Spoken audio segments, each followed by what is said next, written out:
Railway की पहली अग्नि परीक्षा खत्म हुई है, वो दिवाली थी, और अब दूसरी बड़ी अग्नि परीक्षा छठ है। इस वक्त मैं नई दिल्ली रेलवे स्टेशन पे मौजूद हूं और सबसे ज्यादा परेशानी जो अनारक्षित टिकटों की होती है उस जगह पे हूं। सरकार ने एक बड़ा होल्डिंग एरिया जरूर बनाया है और यहाँ पे यात्रियों का आवागमन भी हो रहा है, लेकिन हमारे साथ सीपीआरओ सर मौजूद है, उनसे बात करते हैं। सर, पहली अग्नि परीक्षा एक तरह से क्रॉस किया है आपने, दूसरी है, अभी की क्या ज्यादा तैयारी है? देखिए, सबसे पहली बात होती है स्पेशल ट्रेन की। पिछली बार उत्तर रेलवे ने 3800 ट्रेनों का संचालन किया था स्पेशल ट्रेन का। इस बार हम 4800 से ज्यादा ट्रिप्स का संचालन, ट्रेन का संचालन करने जा रहे हैं। इसके अलावा विभिन्न हमारी जो रेगुलर ट्रेन है उनमें हमने एक्स्ट्रा कोच ऑगमेंट किए हैं, जिसकी वजह से हम 2.5 लाख से ज्यादा एक्स्ट्रा बर्थ जनरेट कर पा रहे हैं इस बार। बात करें हम अरेंजमेंट्स की, तो हम अभी नई दिल्ली स्टेशन पर हैं और ये जो जगह हम अभी जहां पर हैं ये है नई दिल्ली स्टेशन का यात्री सुविधा केंद्र, जो कि डेडिकेटेड है अनरिजर्व क्लास के पैसेंजर्स के लिए। ये 6000 स्क्वायर मीटर में बना हुआ यात्री सुविधा केंद्र है। इसके में 3 जोन्स हैं, pre ticketing zone, ticketing zone और डिपार्चर जोन।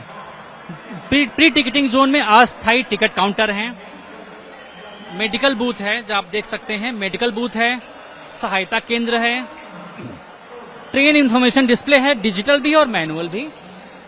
पीने के पानी के लिए इंडस्ट्रियल आरओ का अरेंजमेंट है। 20 मेल और 40 फीमेल टॉयलेट ब्लॉक्स हैं।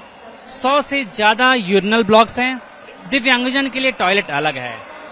जगह जगह एटीपीएम मशीन्स लगी हैं तीनों जोन्स में, ताकि लोग अपने आप टिकट ले सकें फैसिलिटेटर्स के माध्यम से।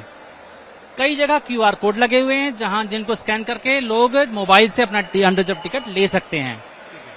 टिकटिंग जी, अगर हम मेन टिकट की बात करें, जो खास करके जो सबसे ज्यादा जिस ट्रेन में मार होती है, लोग जाना चाहते हैं, उनकी क्या स्थिति है और क्या उनमें लोगों को टिकट मिल पा रहा है? क्योंकि मैक्सिमम जगह तो रिग्रेट शो कर रहे हैं। देखिए, हर रेगुलर ट्रेन की, पॉपुलर ट्रेन की अपनी सीमा होती है।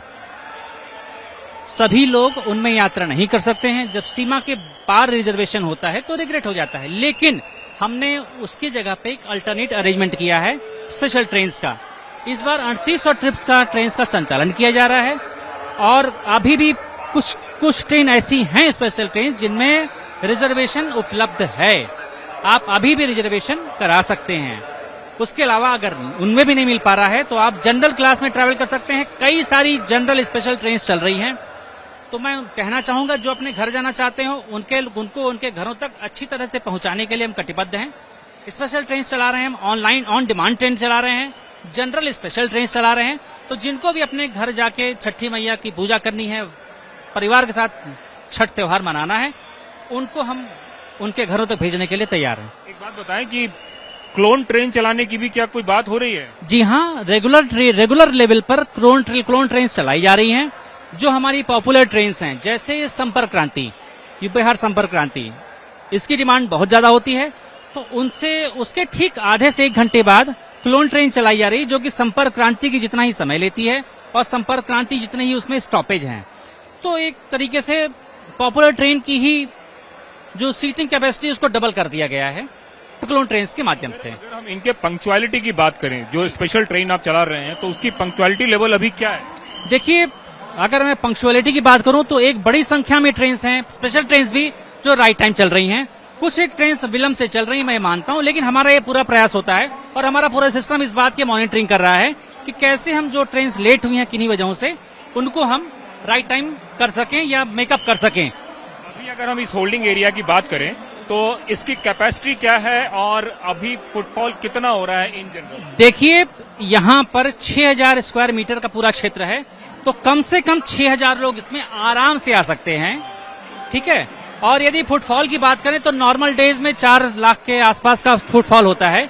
इस समय करीब 5.5 लाख के आसपास फुटफॉल हो रहा है। तो 1.5 लाख के आसपास एक्स्ट्रा लोग आ रहे हैं यात्रा करने के लिए, अपने घरों को जाने के लिए।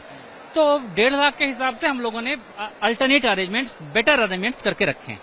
क्या अभी तक ऐसी कोई स्थिति आई है जिसको आपको लगता है कि टैकल करना मुश्किल हो गया हो, या फिर इस टाइप से कुछ ऐसा लग रहा है कि जिसकी वजह से लोगों को गुहार करना पड़ रहा हो कि प्लीज आप ऐसा ना करें? देखिए, जो लोग जाते हैं उनमें स्वाभाविक रूप से घर पहुंचने की जल्दी होती है। ऐसे में कभी कभी हम लोगों को समझाना पड़ता है कि हमने एक्चुअली एंट्री एग्जिट के कुछ नियम परिवर्तित किए हैं। डायरेक्शन वाइज ट्रैफिक हमने इस बार प्रारंभ किया है। और कई जगह रिजर्व क्लास और अनरिजर्व क्लास का सेग्रीगेशन किया है।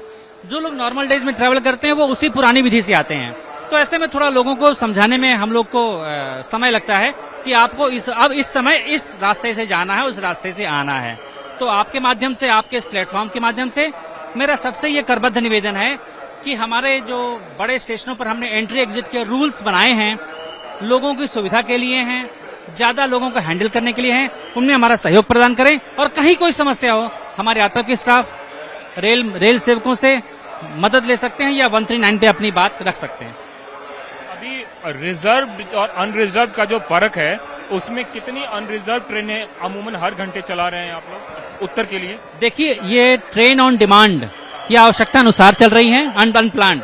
वैसे 35 से 40 स्पेशल ट्रेन दिल्ली एरिया से रोज चल रही हैं जी। 35 से 40 मतलब हर घंटे एक ट्रेन चल जी जी लीजिए। और उसके अलावा ये जो स्पेशल ट्रेन हैं, उनमें एक बड़ी संख्या है उन ट्रेन की। हर ट्रेन में जनरल कोच हैं, लेकिन एक बड़ी संख्या उन ट्रेन की है जिनमें सिर्फ जनरल कोच हैं। निश्चित रूप से बड़ी संख्या में यात्रियों को टैकल करने के लिए यहाँ व्यवस्था की गई है। अब मैं आपको उस इलाके का दिखाता हूँ, जैसे कि एक टिकटिंग एरिया है, एक प्री टिकटिंग एरिया है और तीसरा जो है वो गेट है। तो अगर हम यहाँ पे बात करें तो सारा का सारा लगेज चेकिंग वगैरह भी सबका प्रॉपर हो पा रहा है। सुरक्षा व्यवस्था इस बार बनाए रखना बड़ा चैलेंज है, तो उसी को मीट आउट करने के लिए लगेज स्कैनिंग भी हो रही है। और दिल्ली एरिया में इस बार आरपीएफ के 2100 से ज्यादा जवानों की अतिरिक्त तैनाती की गई है सुरक्षा व्यवस्था और ऑर्डर अच्छा मेंटेन करने के लिए। नई दिल्ली स्टेशन पे 300 से ज्यादा सीसीटीवी कैमरे के माध्यम से मिनी कंट्रोल रूम में लाइव मॉनिटरिंग हो रही है, चप्पे की निगरानी की जा रही है। उद्देश्य ये है कि हम लोगों को बेहतर तरीके से, आराम से और सुरक्षित रूप से घर पहुंचा सकें। पूरा आपने जो एरिया बनाया है ये प्री टिकटिंग एरिया था। अभी हम जहां पर हैं ये टिकटिंग एरिया है। जैसे आप देख सकते हैं यहाँ पे अनरिजर्व टिकटिंग काउंटर हैं, 20 काउंटर हैं, एक पूछताछ केंद्र है, एक दिव्यांगजन काउंटर है। इसके बाद देखिए आप लाइन से क्रमबद्ध तरीके से लगेज स्कैन करा के लोगों को कंसर्न प्लेटफॉर्म के ब्लॉक्स में भेजा जा रहा है। वहां से ट्रेन आने के टाइम पर उन लोगों को प्लेटफॉर्म पे भेजा जा रहा है, ताकि प्लेटफॉर्म पर अतिरिक्त भीड़ भाड़ न हो। और सभी लोगों को यहाँ पे वेट करना है अपने अपने इलाके। जी वेट करने में असुविधा न हो, इसी के लिए खान पान के स्टॉल हैं, बड़े बड़े सर्कुलेटर्स फैन लगाए गए हैं जिनसे हवा आ रही है, बहुत अच्छी हवा मिल रही है। यात्रियों मोबाइल चार्जिंग पॉइंट्स लगाए गए हैं, लोग अपने मोबाइल चार्ज कर रहे हैं, आप देख सकते हैं। ऑटोमेटिक टिकट वेंडिंग मशीन्स हैं। खान पान के लिए देखिए पीछे काउंटर्स लगे हुए हैं। तो कुल मिला के हमारा ये प्रयास है कि हम लोगों की संख्या ज्यादा है तो हम भीड़ के जो लोगों की बढ़ी हुई संख्या है उसको बेहतर तरीके से टैकल कर पाए। अनरिजर्व वालों के लिए तो मुझे लगता है ज्यादा सुविधा हो गई। रिजर्व वालों की क्या स्थिति? देखिए टिकट नहीं मिल रहा है। नहीं, रिजर्व वालों के लिए हमने स्पेशल ट्रेन चलाई हैं और काफी संख्या में चलाई हैं, लेकिन जो एक पैसेंजर सेगमेंटेशन में देखा जाए तो इस समय जो छठ का पर्व है उसमें एक बहुत बड़ी संख्या उन लोगों की होती है जो अनरिजर्व क्लास में ट्रैवल करते हैं। तो इसीलिए, और वो लोग ऐसे लोग होते हैं कि रेल उनके लिए सस्ता और आवश्यक साधन है और एकमात्र साधन है ये कम फेयर में अपने घर पहुंचने का। तो हमारी पहली जिम्मेदारी उनके प्रति जो बनती है, जो हम अनरिजर्व क्लास के लोग हैं, कि उनके पास और कोई प्राइमरी साधन नहीं है अपने घर जाने का। तो उसके लिए एक बड़ी संख्या में हमने जनरल स्पेशल चलाई है।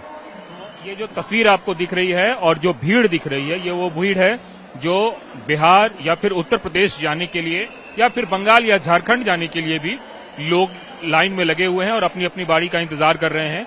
और निश्चित तौर पे रेलवे की कोशिश है कि स्टैम्पेड या दूसरी तरीके की कोई सिचुएशन न हो, इसके लिए पूरी व्यवस्था की जाए।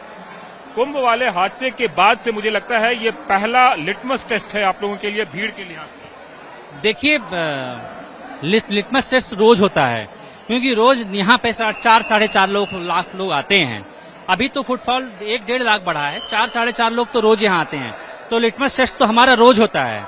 लेकिन हाँ, ये यात्रियों को जो बढ़ी हुई सुविधा है, ये हमारे लिए भी एक चैलेंज होता है, एक मौका होता है अपनी कैपेसिटी कैसे एनहेंस करें, कैसे चीजों को अच्छे से मैनेज करें। इनमें हम बहुत कुछ अच्छा करते भी हैं और बहुत कुछ नया सीखते भी हैं। से कोशिश इस बात की है कि जो पूरा का पूरा एरिया है वो एरिया लोगों से, भीड़ भाड़ से दूर रखा जाए। और जितने भी लोग हैं आपको दिख रहे होंगे यहाँ पे पूरे सेगमेंटेड वे में सबको यहाँ पे विंडो प्रोवाइड किया गया है। और एक नहीं, दो नहीं, लगभग 50 रिजर्वेशन काउंटर बनाए गए हैं। कुछ इधर हैं, कुछ दूसरी तरफ हैं। इसके साथ अगर आप टेक्नोक्रेट्स हैं, थोड़ा भी टेक्नो सेवी हैं, तो आप वेंडिंग मशीन से भी टिकट ले सकते हैं और बड़ी संख्या में क्यूआर कोड स्कैन से भी कर सकते हैं। मसलन आपको दिखाना चाहूंगा एक तस्वीर, जैसे कि यहाँ पे देखिए आप, ये इस तरीके से स्कैनर लगाए गए हैं जहां पे कि क्यूआर कोड से स्कैन होता है। हम मतलब यात्रियों के लिए कंफर्टेबल है, लोग आ रहे हैं यहाँ पे? ऑलमोस्ट आ रहे हैं। और किस तरीके का मतलब रिस्पांस है उनका? ठीक है, रिस्पॉन्स बढ़िया है। यहाँ देखिए लोग खुद कर रहे हैं, यहाँ पे कई सारे लोग हैं जो इस तरीके से यहाँ पे आके, भाई टिकट मिल गया आराम से? जी हाँ, मिल गया। कितना देर लगा यहाँ पे? बस 5 मिनट लगे, बस 5 मिनट। और उधर लाइन लंबी है? हाँ, लंबी है। वो ऐसा हुआ, मैं जल्दी में हूँ ना, ट्रेन निकली जा रही भाई है। निकलिए जल्दी निकलिए भाई की ट्रेन न छूट जाए। लेकिन मैं आपको एक बार फिर से तस्वीर दिखाना चाहूंगा कि इस तरीके से अनाउंसमेंट भी किए जा रहे हैं और ये अनाउंसमेंट बार बार जो यहाँ पे रेलवे प्रोटेक्शन फोर्स है, आरपीएफ है, उसके द्वारा पे से लेकर प्लेटफॉर्म नंबर 16 तक अंदर पहुंचे, टिकट लेने के बाद लाइन का प्रयोग करें।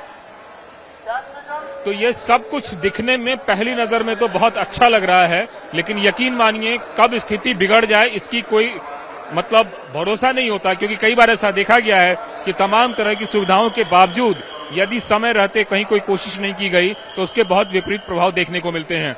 मसलन अभी तो एक लाइन लगाया गया है, बट कोशिश ये की जा रही है कि अलग अलग जगहों पे अलग अलग लाइन जो है यहाँ पे लगाया जाए, जिससे कि आने वाले दिनों में कहीं कोई दिक्कत न हो। एक चीज और बताऊंगा कि अनरिजर्व ट्रेन के लिए भी अलग अलग तरीके से अलग अलग प्लेटफॉर्म बनाए गए हैं और उन प्लेटफॉर्म के माध्यम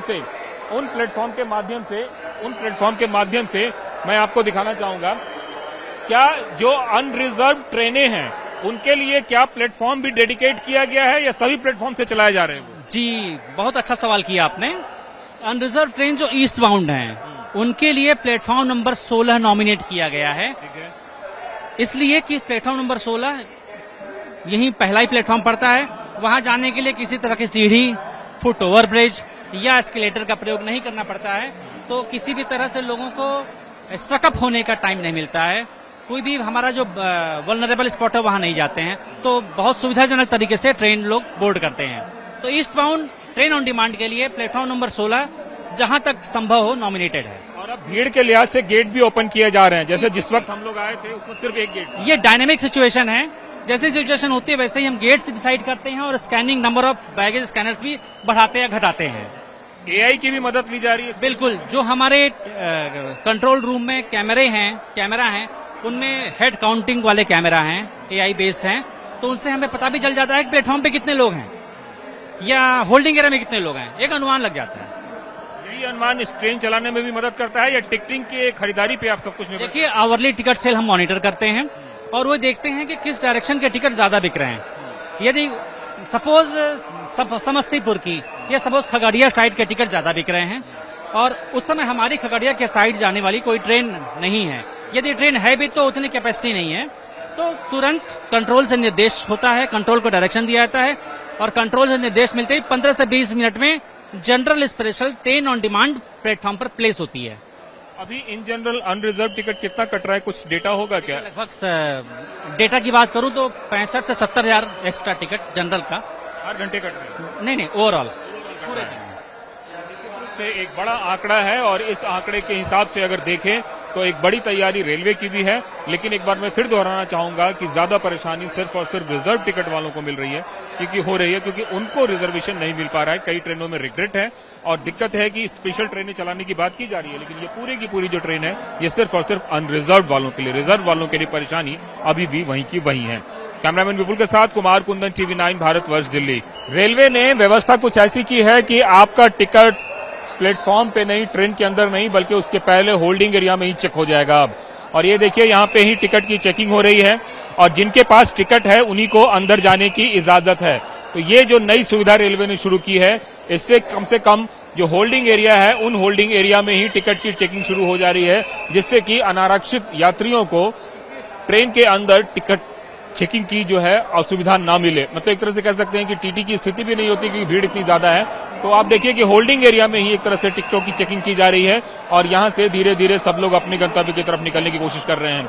आप लोगों ने टिकट ले लिया? हाँ, ले लिए है। कितनी देर में ट्रेन आने वाली है? ट्रेन वाली है 10 से 15 मिनट में। कोई दिक्कत तो नहीं है? नहीं नहीं कोई दिक्कत नहीं। भीड़ भाड़ ज्यादा है ये कम है? ठीक है सर। कहाँ के लिए जाना है आपको? नालंदा जिला। टिकट वगैरह हो गया सब कुछ? ये जो लोग हैं जो बड़ी संख्या में निकल रहे हैं और लेकिन टिकट वगैरह हो गया? कहाँ की जाना है? मुजफ्फरपुर। मुजफ्फरपुर। कितने बजे की ट्रेन है? 12:45। 12:45 की। हाँ। और सुविधा ठीक है या कोई दिक्कत है? नहीं नहीं सब ठीक है। रिजर्व वालों को कोई परेशानी है क्या? रिजर्व वालों का भी टिकट मिल रहा है या अनरिजर्व टिकट ही मिल रहा है? जनरल है। General ticket. जनरल टिकट के यात्रियों की संख्या देखिए धीरे धीरे बढ़ रही है और पर डे तकरीबन 4 लाख के आसपास नई दिल्ली रेलवे स्टेशन पे फुटफॉल है, लेकिन अभी वो फुटफॉल बढ़कर तकरीबन 5.5 लाख हो गया है। मतलब 1.5 लाख की आबादी बढ़ गई है जो पर्व त्योहार के मौके पर घर जाना चाहते हैं। और सबसे बड़ी बात है कि छठ का समय है और उसके बाद बिहार में चुनाव भी है। एक बात बताइए, अभी जा रहे हैं तो वोट डाल के आइएगा बिहार में? हाँ सर। हाँ। 10 दिन का पैक है पूरा मामला। हाँ एकदम सुविधा के साथ है सर। कहीं कोई दिक्कत नहीं? कोई दिक्कत वोट नहीं भी है। गिरा के आइएगा या अभी वापस आ जाइएगा? वापिस आ जाएंगे। वोट नहीं गिराइएगा किसके? बिहार में? हाँ गिरेगा। तो ये जो एक आबादी है जो जा रही है वो वोट गिराने भी जा रही है, छठ मनाने भी जा रही है। बिहार जा रहे हैं आप? हाँ जी, हाँ जी। वोट भी गिराएंगे या सिर्फ छठ वोट मना भी के? गिराएंगे। वोट भी गिरा के आइएगा? हाँ जी। पूरी तैयारी है? हाँ तो बिहार जा रहे हैं तो वोट भी गिराइएगा सिर्फ? जी वोट भी गिराएंगे। जी जी। इनके लिए देखिए डबल ये है। आप लोग भी घर जा रहे हैं, छठ मनाएंगे या वोट भी डालेंगे? छठ भी मनाएंगे वोट भी डालेंगे। बिल्कुल। तैयारी जो है पूरी है, छठ भी मनाना है, वोट भी डालना है और उसके लिए घर जाना जरूरी है। कैमरामैन विपुल के साथ कुमार कुंदन, TV9 भारतवर्ष, नई दिल्ली।